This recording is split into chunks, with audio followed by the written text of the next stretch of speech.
తర్వాత డాక్టర్ గారు ఈ ఈడీ సమస్యలకు ప్రథమ కారణాలు ఏమేమి ఉన్నాయి?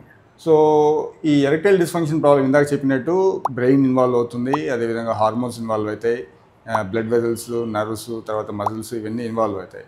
సో యూజువల్లీ ఏంటంటే ఈ యొక్క యూజువల్లీ ఫిజికల్ లేదంటే సైకలాజికల్.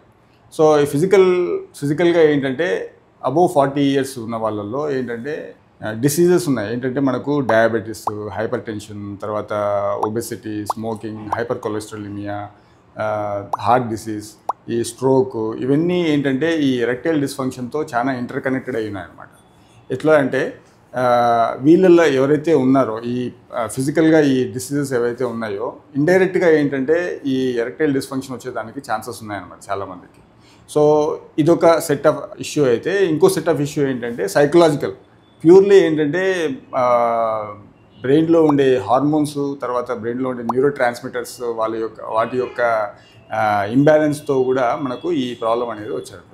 అండ్ రెండోది ఏంటంటే సిచ్యువేషనల్, ఆ టైంలో ఆ ప్రాబ్లం వాళ్ళకి ఇష్యూ అనేది ఉందన్నమాట. సో అట్లాంటి వాళ్ళకి ఏంటంటే ఈ ఎరెక్టైల్ డిస్ఫంక్షన్ యూజువల్లీ ఏంటంటే సైకోజెనిక్ ఎరెక్టైల్ డిస్ఫంక్షన్, అండ్ వాళ్ళకి దీర్ఘకాలికంగా ఏముండదు, ఇది ఒక అప్పుడప్పుడు వచ్చి రావడం అనేది ఈ ప్రాబ్లం అనేది మనం చూస్తూ ఉంటాం.